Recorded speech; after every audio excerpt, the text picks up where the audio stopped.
Alhamdulillah, kita bersyukur kepada Allah Subhanahu wa Ta'ala atas segala karunia nikmat yang Allah Subhanahu wa Ta'ala telah limpahkan kepada diri kita semua hingga detik ini, sehingga pada saat ini kita merasakan kebahagiaan, kesejahteraan, kenikmatan yang tidak bisa dihinggakan.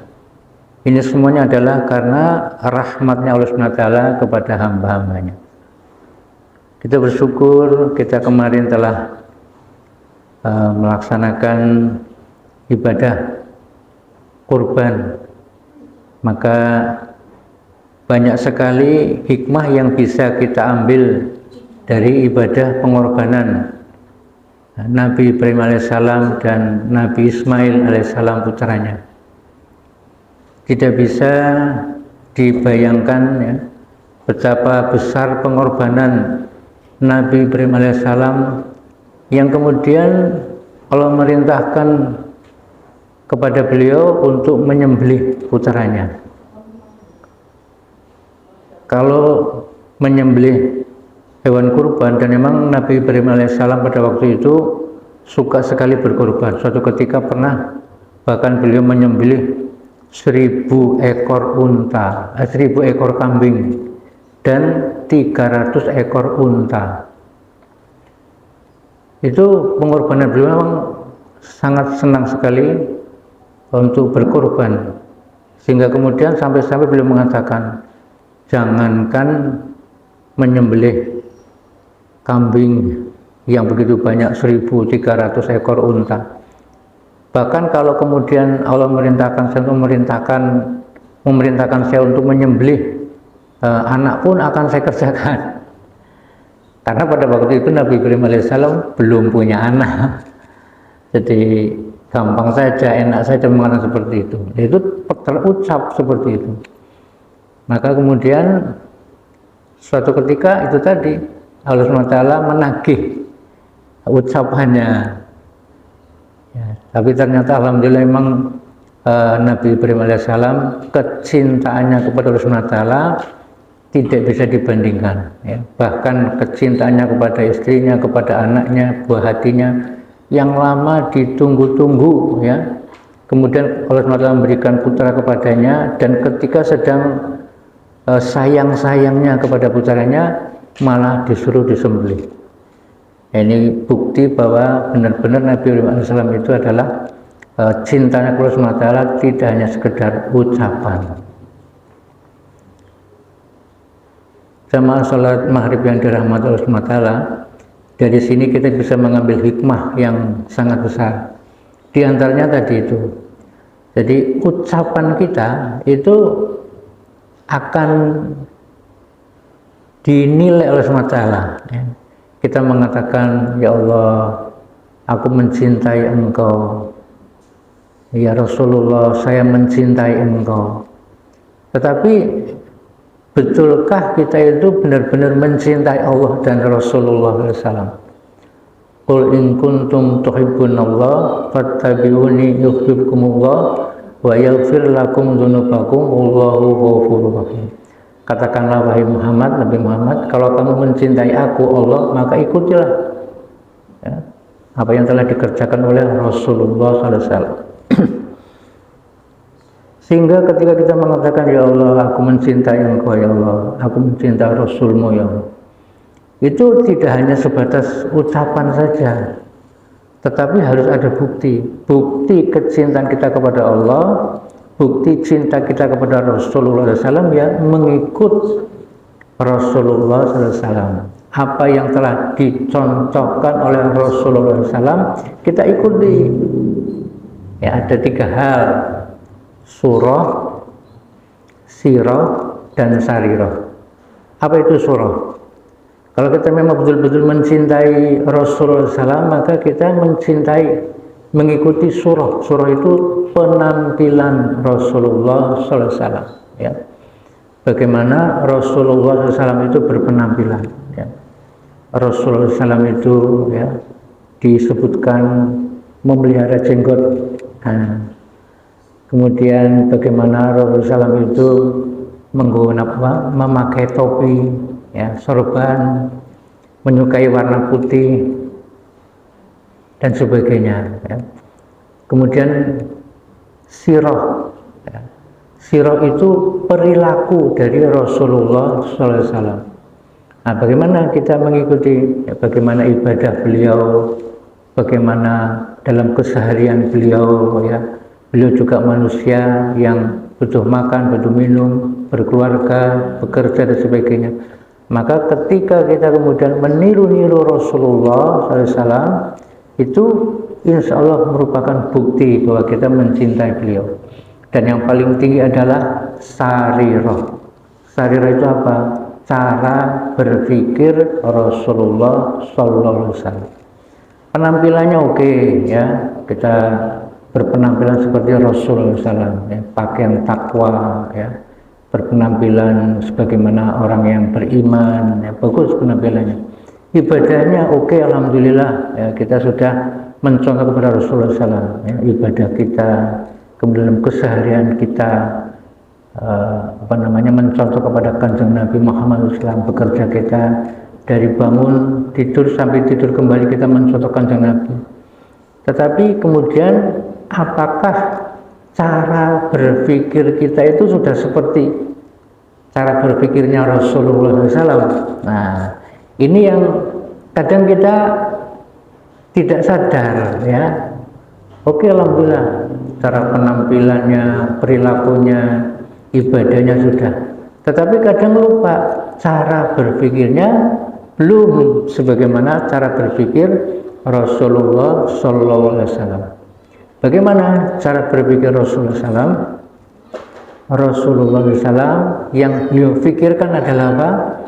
Bagaimana umat manusia, ya, umat Kanjeng Nabi itu sebetulnya semuanya, ya, bukan hanya umat Islam saja, itu semua umat Kanjeng Nabi. Itu bagaimana agar selamat. Nah, ini yang penting selamat, ya. Itulah bentuk wujud kasih sayang yang sesungguh-sungguhnya, yang sebenar-benar, ya. Sing penting selamat di dunia dan di akhirat.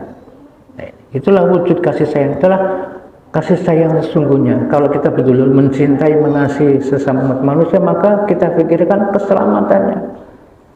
Karena apalah artinya, ya, kita mengatakan aku mencintaimu, aku menyayangimu, ya. Tetapi kemudian kita tidak peduli teman cilaka yang tidak ada usaha untuk menyelamatkan, membahagiakan, itu satu kebohongan. Nah, Kanjeng Nabi berkorban waktu, harta, diri, semuanya, ya. Bagaimana agar sampai-sampai manusia nanti, bayi yang terakhir lahir nanti di alam dunia ini, ketika nanti hari kiamat itu, bahkan beliau risau bagaimana bisa selamat. Jadi tidak boleh ada satupun orang yang nanti akan celaka, sampai seperti itu. Nah, hendaknya kita, kalau memang kita betul-betul mencintai Allah dan Rasulullah SAW, ya kita hendaknya seperti itu. Sudah kita mencontoh perilakunya, mencontoh penampilannya, cara berpikirnya juga begitu. Sayangnya, ya, kita kadang lalai, ya, bahwa kita tidak seperti itu. Sing penting, sing selamat, kelompok yang baik, ya. Sing liyane pan beli teman, itu tidak seperti itu. Betul, Kanjeng Nabi telah mengingatkan kita. Itu sebetulnya peringatan bahwa nanti di akhir zaman akan ada 73 golongan umat Kanjeng Nabi, bukan umat Islam, umat Kanjeng Nabi. Jadi semua umat manusia ini di akhir zaman pada saat ini itu terpecah menjadi 73 golongan. Yang 72 itu akan masuk neraka, artinya terancam. Kalau nggak dipikirkan sungguh-sungguh dan diusahakan, ini bisa masuk neraka kalau dibiarkan saja. Kalau yang satu ini jelas dijamin masuk surga. Nah, kalau kita kemudian memahami, mengikuti keseluruhan yang telah dicontohkan Kanjeng Nabi, maka kita akan berpikir Iya ya, Kanjeng Nabi mengabarkan bahwa nanti akan ada 73 golongan, 72-nya akan masuk neraka, yang satu masuk surga. Kalau kemudian cara berpikir kita mengikuti cara berpikir Rasulullah SAW Sarirah, itu ya pasti akan memikirkan bagaimana agar 72 golongan yang nantinya akan masuk neraka ini bagaimana agar selamat. Karena Kanjeng Nabi mencontohkan bagaimana pikir beliau, yang penting selamat, semuanya selamat tanpa kecuali, siapapun, dengan pengorbanan, usaha dan ikhtiar. Tapi kalau kita tidak, meskipun tadi penampilannya sih oke, penampilan seperti orang takwa, orang beriman, cara ibadahnya sih hebat, tapi dia berpikir sing selamat gue, sing bakal menjing surga, sing dijamin Kanjeng Nabi, sing dimasukkan Kanjeng Nabi gue, kelompoknya nyong, ya, sing liane ya neraka. Ini berarti dia cara berpikirnya nggak seperti Kanjeng Nabi. Ya, ini sayang sekali. Maka bagaimana kita mengintrospeksi diri kita, ya, hendaknya kita, kalau kita memang betul-betul mengucapkan ya Allah aku mencintai engkau, ya Rasul aku mencintai engkau, ya begitu semuanya sampai cara berpikirnya.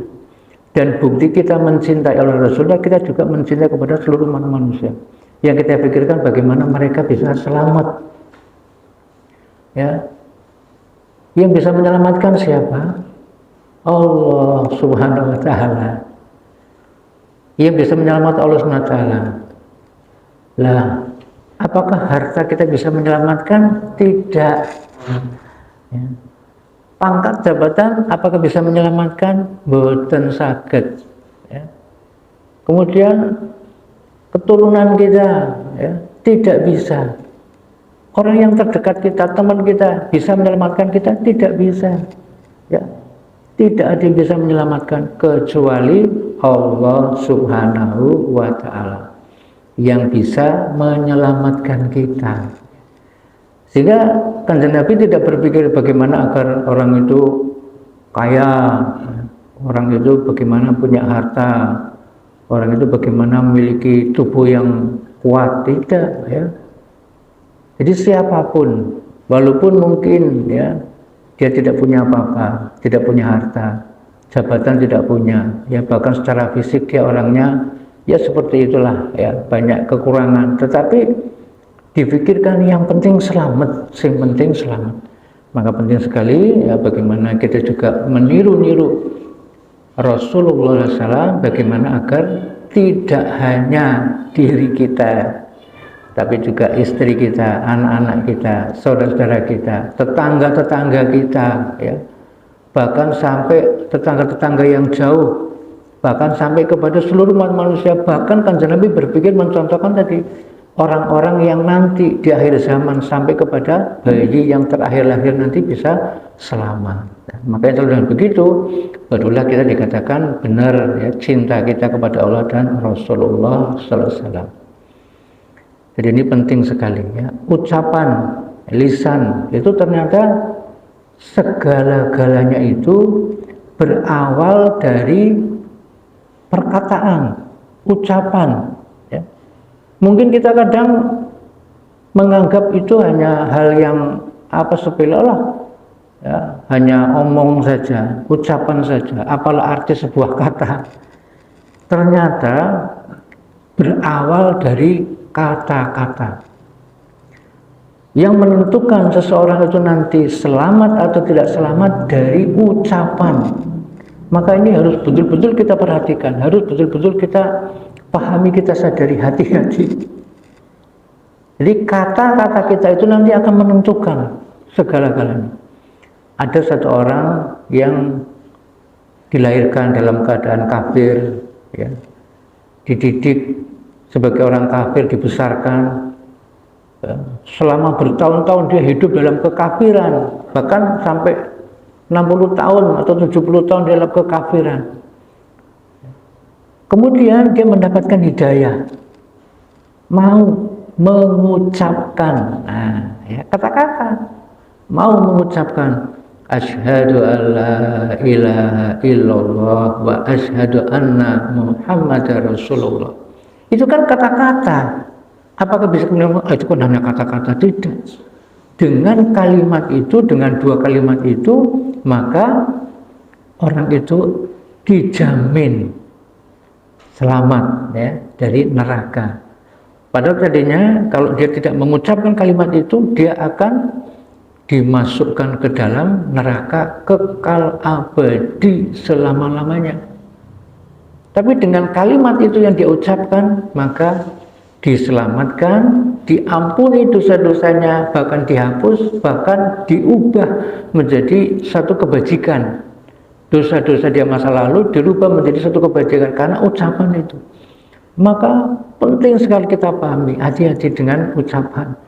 Hendaknya kita selalu mengucapkan yang baik, mengucapkan yang benar, mengucapkan yang diperintah Allah SWT, mengucapkan yang diridhoi Allah SWT. Contoh yang ekstrim juga begitu. Ada satu orang namanya Abu Thalib, paman Nabi Muhammad SAW. Itu kayak apa cintanya kepada Kanjeng Nabi. Udah pokoknya dari paman-paman yang lain itu beliau yang paling mencintai kepada Rasulullah Sallallahu Alaihi Wasallam. Kayak apa pengorbanannya kepada perjuangan agama pada saat itu. Ya. Beliau menjadi tameng terhadap orang-orang yang memusuhi Rasulullah Sallallahu Alaihi Wasallam. Beliau yang telah melindungi, ya, yang menghadapi orang-orang kafir Quraisy. Kalau tidak ada beliau mungkin Kanjeng Nabi mendapatkan banyak kesulitan. Tetapi karena masih ada paman beliau namanya Abu Thalib itu, sehingga Kanjeng Nabi terlindungi, asbab dilindungi. Jadi Abu Thalib ini luar biasa kalau dari segi perbuatannya, dari segi kecintaannya, dari segi pengorbanannya sudah luar biasa kepada agama Islam. Hanya saja ketika kemudian diajak oleh Kanjeng Nabi untuk mau mengucapkan kalimat syahadat, tidak mau. Nah, itu kan hanya kata-kata saja, tapi kan dia pengorbanannya hebat, kecintaannya luar biasa, ya, perjuangannya untuk agama. Tetapi karena tidak mau mengucapkan dua kalimat syahadat, sehingga ya sudah, ya, sia-sia saja apa yang telah dia kerjakan di dunia ini, dan akan mendapatkan siksa, meskipun siksanya paling ringan, yang mendapatkan siksa yang kekal abadi, ya, meskipun siksanya paling ringan, dipakaikan sandal dari api neraka jahanam sehingga otaknya mendidih, ya, kita merasakan pusing saja sudah nggak kuat pusingnya. Ini sampai otaknya mendidih dan tidak diringankan dan kekal abadi. Itu siksa yang paling ringan yang diberikan kepada paman Nabi Abu Thalib, ya. Sehingga kita harus betul-betul pahami segala-galanya itu diawali dengan kata-kata, ya.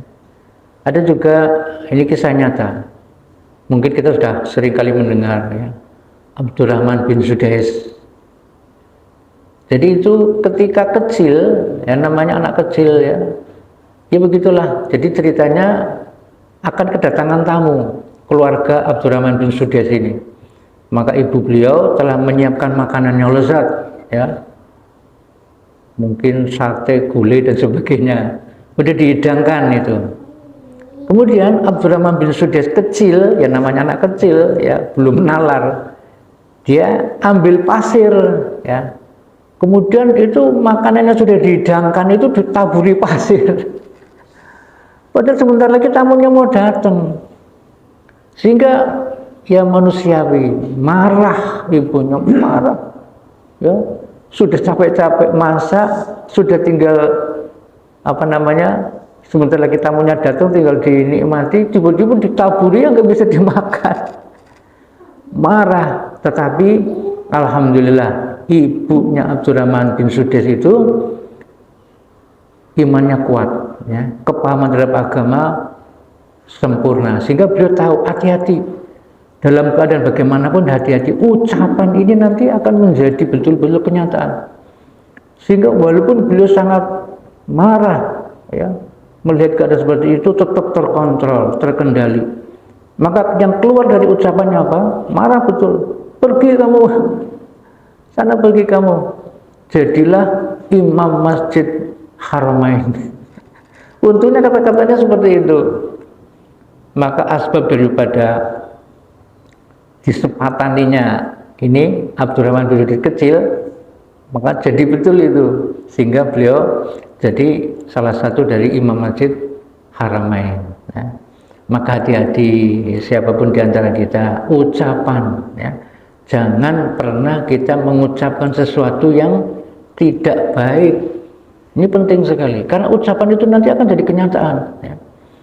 Tidak boleh kita kemudian mengatakan yang buruk terhadap diri kita pun juga begitu, ya. Apalagi kemudian terhadap anggota keluarga kita, oh bocah memang bedut banget, nanti bedut betul. Ya, jadi walaupun kita marah kayak apa, ucapkan, oh kamu daiyah, alimah, hafizah, mujahidah. Kalimat yang baik ini nanti akan jadi betul, ya. Sering kali terjadi seperti itu. Ada seorang ibu yang kemudian marah, tapi doanya baik.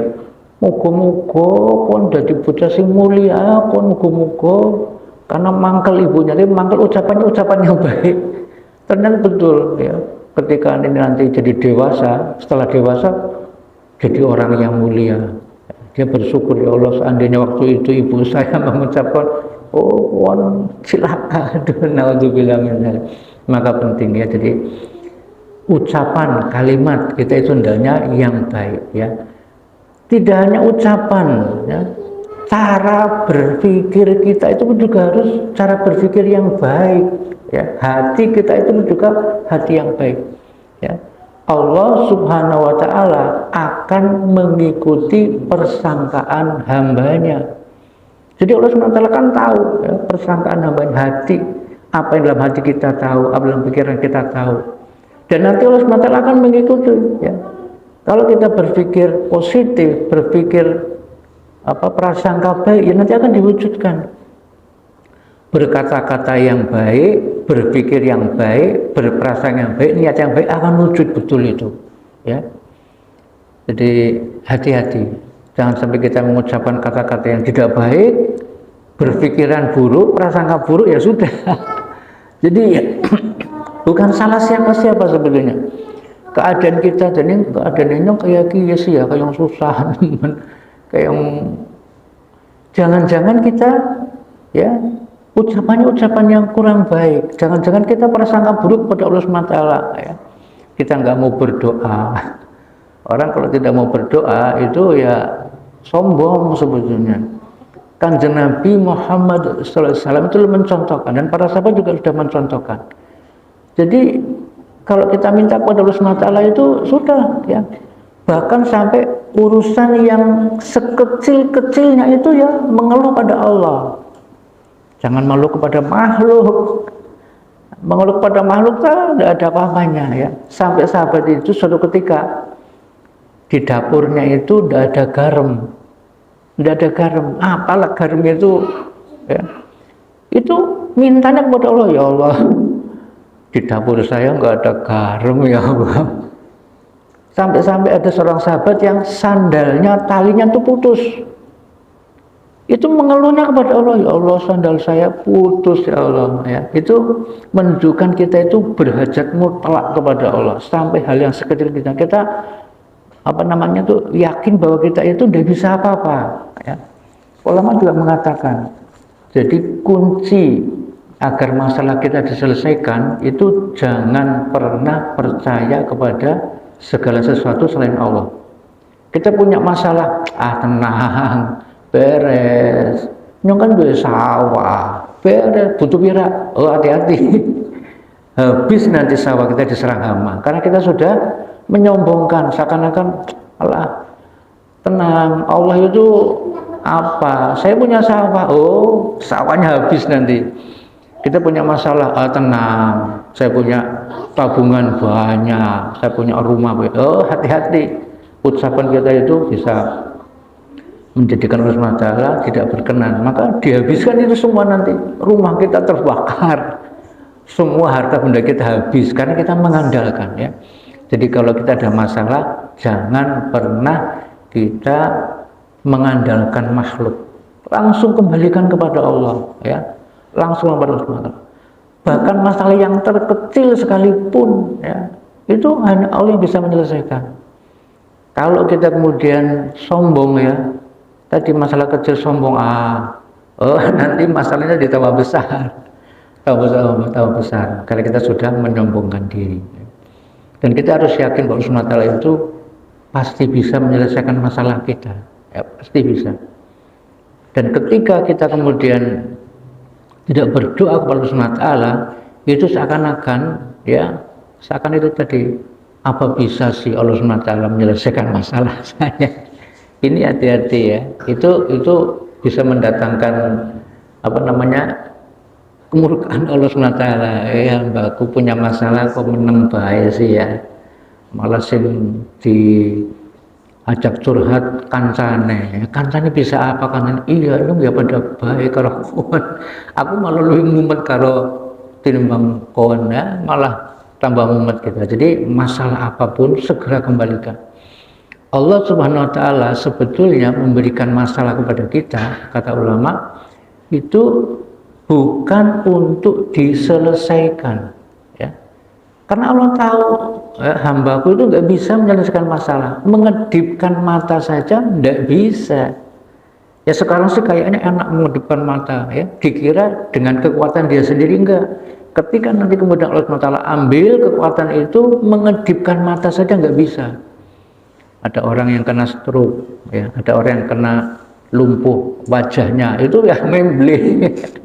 Yang tadinya gagah ganteng, wah, kena stroke, ya, kena sarafnya kena sebelah, maka satu matanya bisa merem, satu matanya melek terus, satu mulutnya mencong itu, ya. Nah, itu kan sudah diambil kekuatan mata, itu nggak bisa, ya. Hanya mengedipkan mata saja nggak bisa. Jadi jangan pernah kita itu menyombongkan diri, ya. Allah memberikan masalah kepada kita itu bukan untuk diselesaikan, bukan. Untuk apa? Allah memberikan masalah kepada kita untuk apa? Untuk segera dikembalikan kepada Allah SWT, agar kita itu ingat, agar kita itu sadar bahwa kita itu tidak siapa-siapa, kita itu tidak punya apa-apa, kita itu tidak bisa apa-apa, kita itu bukan siapa-siapa, kita itu tidak ada apa-apanya. Allah itu menyadarkan kita. Karena sifat sombong ini sifat yang sangat berbahaya, ya. Jadi sifat sombong ini sifatnya, maaf, iblis laknatullah alaih. Iblis itu bukanlah makhluk yang sejak awal diciptakan terlaknat, tidak. Iblis itu makhluk yang awalnya adalah yang luar biasa, ibadahnya, ya, amalannya, ilmunya itu luar biasa. Tidak ada yang bisa menandingi, bahkan malaikat semuanya yang senantiasa taat itu pun kalah dengan iblis. Tidak ada apa-apanya. Iblis itu meraknya malaikat, diistilahkan oleh para ulama meraknya. Merak itu kan indah sekali. Dibandingkan dengan para malaikat, iblis itu seperti merak, indah sekali. Tetapi ketika kemudian diperintah oleh SWT, kamu sujud kepada Adam, nggak mau dia. Loh, saya kan diciptakan dari api, saya kan lebih dahulu diciptakan, saya kan ibadahnya banyak, kenapa saya harus bersujud kepada Adam? Maaf saja lah. Iblis sombong, maka dengan kesombongannya ini kemudian Allah SWT laknat, dikeluarkan dari surga, dimasukkan ke dalam neraka. Tidak hanya dia, seluruh anak keturunannya, ya, akan dimasukkan dalam neraka jahanam kekal abadi selama-lamanya. Maka kita hendaknya bisa mengambil hikmah yang besar seperti ini, ya. Jadi Allah SWT memberikan masalah-masalah kepada kita itu bukan Allah SWT tidak suka, benci, ya, Allah SWT tidak senang, tidak. Tapi Allah SWT ingin menyelamatkan kita, ya. Karena kita sudah kelihatan sombong nih, hartanya banyak, jabatannya tinggi, ya, fisiknya kuat, ya. Allah melihat itu, ini hambaku dan ini sombong. Maka Allah SWT ingin menyelamatkan kita, kasihlah cobaan, kasihlah musibah, kasihlah masalah-masalah, supaya apa? Ingat kepada Allah SWT, kembali kepada Allah SWT, ya. Karena hanya Allah SWT yang bisa menyelesaikan masalah-masalah kita. Dan oleh karena itu Ya, kita harus betul-betul ya menjaga, bermula dari ucapan, ya, jangan dianggap sepele ucapan. Ya. Kalimat yang kita ucapkan, kalau kita kalimat yang baik, maka ya kita akan mendapatkan kebaikan. Kalau kita berpikir baik, ya nanti Allah akan berikan kebaikan. Kalau kita hatinya hati yang baik, akan diberikan kebaikan. Kalau kita perbuatan yang baik, akan mendapatkan kebaikan. Tapi kalau kita kemudian ya kata-katanya tidak baik, ya, kemudian kita pikiran yang tidak baik, hatinya tidak baik, perbuatan tidak baik, ya sudah, jangan salahkan siapa-siapa, ya. Maka penting sekali bagaimana kita senantiasa berusaha untuk menjaga lisan kita, menjaga iman kita, menjaga perbuatan kita, menjaga hati kita agar senantiasa berada di dalam kebaikan, ya. Kalaupun sekarang ada masalah-masalah yang kita sedang hadapi, maka kita senantiasa prasangka baik, ya. Allah SWT memberikan ini dalam rangka untuk kebaikan kita, menyelamatkan kita. Ya, belum tentu orang yang punya masalah yang kita hadapi itu belum tentu merupakan apa namanya itu Allah SWT nggak suka, belum tentu. Jangan kita prasangka baik, nyongke lara apa, nyongke salah apa, ya bisa nyong lara kayak gini. Jangan begitu, ya. Ya, jangan begitu. Seakan-akan itu kata-kata itu Gusti Allah keberi bensi, ya. Nyong ora salah bisa dingin. Nyong salah apa sih? Bisa nyong dingin musibah kayak lara mari-mari. Nyong bener loh. Nah, ini kan satu kalimat yang sangat buruk. Itu pernah ketika saya di rumah sakit dulu, saya di UGD, kemudian ada satu pasien yang dirawat inap. Itu ketika didorong ke dalam ruangan, itu keluarganya nyeletuk, nyongke salah apa sih, ya? Bisa untuk musibah kayak gini, ya Allah, salah sampean kakek ngomong kayak gitu salah. Jadi mudah-mudahan ya Allah SWT lindungi kita dari segala macam keburukan. Allah SWT jaga kita senantiasa dalam kebaikan, dan mudah-mudahan SWT ampuni dosa-dosa kita. Itu saja yang dapat kami sampaikan. Apabila ada benarnya datang dari Allah SWT, apabila ada kesalahan, kekurangan, marilah kita sama-sama kafari dengan kafarah majelis.